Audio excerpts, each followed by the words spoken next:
Tiger fans, to a new video. Also, just to give you guys the heads up, testing out a new mic. So hopefully the audio on this is a lot better than it has previously been. But today, as you can see, I think it's time to do an appreciation post for Thomson Dow. I would say why I'm saying appreciation is because I believe, well, statistically it shows that he's stepped up his game and he's gotten better. Coming on from last year's game, which last year's I'm pretty sure he played 17 games.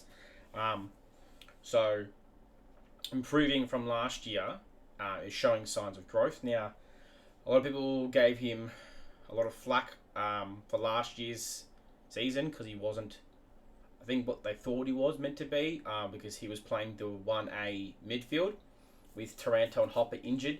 That's not who he is. To me, Dow is that third, fourth midfielder.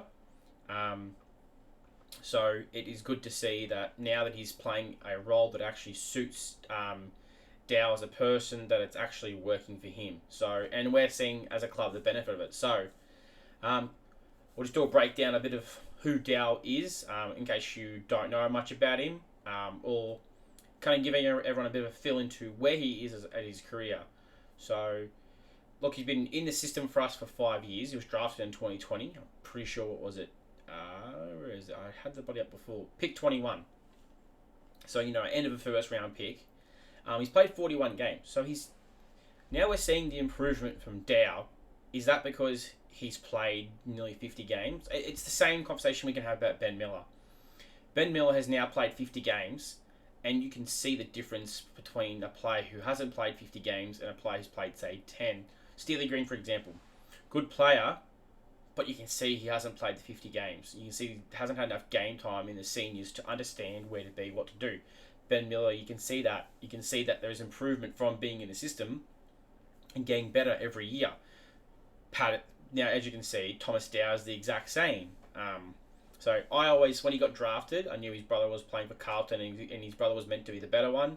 I kind of had a feeling that Dow would be better. I think because of the height. He's 184 centimetres, so he's a pretty tall midfielder. Obviously not these days.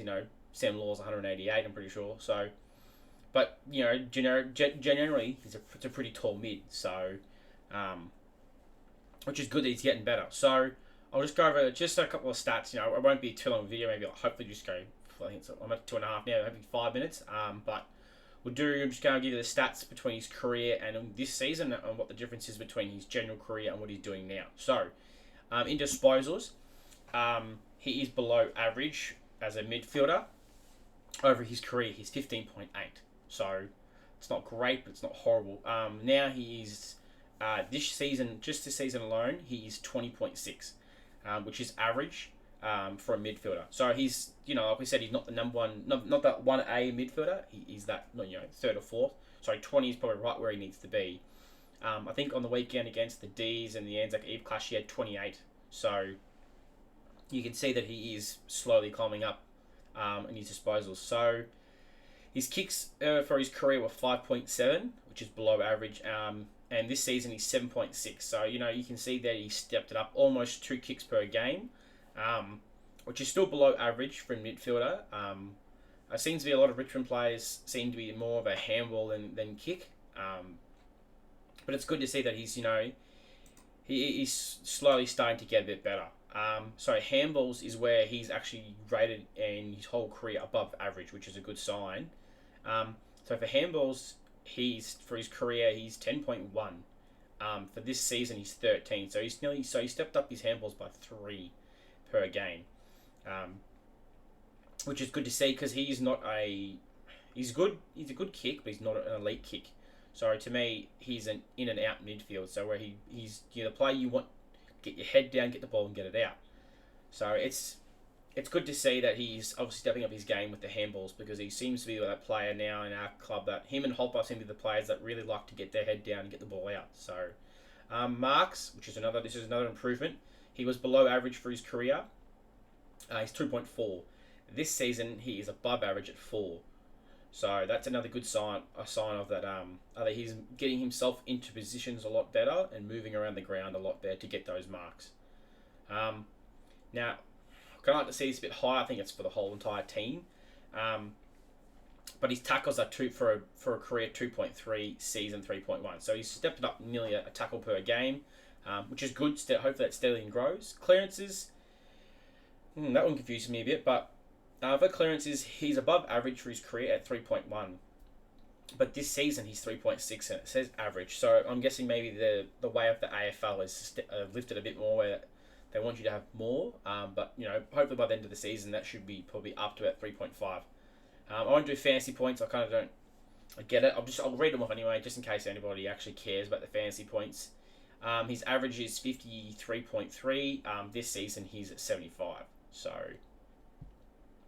it's a good stat to see. But so it's not too bad. He's definitely gotten a lot better.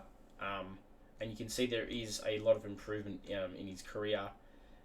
Which is good to see. So 41 games overall. He's played every game this year so far. So you can definitely see that he's building on that block, but building up to the season. All of his stats and disposals and all that have increased by 3 or 4 in every single item, and they've gone from below average to average or above average, which is really good to see. Which is really what I kind of want. I think you kind of want from a midfielder who's not the third string. But I just thought that he's probably deserved, he's due to have a bit of appreciation, considering a lot of people who aren't still fans of him. But I think he's proven to everybody that you don't have to be the 1A player to be a star. So I think he's just playing his role perfect. But that's all for this episode. I think I might do this as a regular series.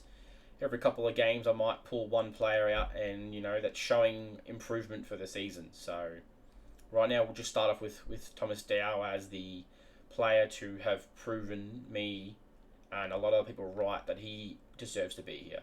Right, guys. That's it for this episode. If you could, please like and subscribe. It really helps. But until next time, see ya and stay safe. Also, don't forget, go Tigers.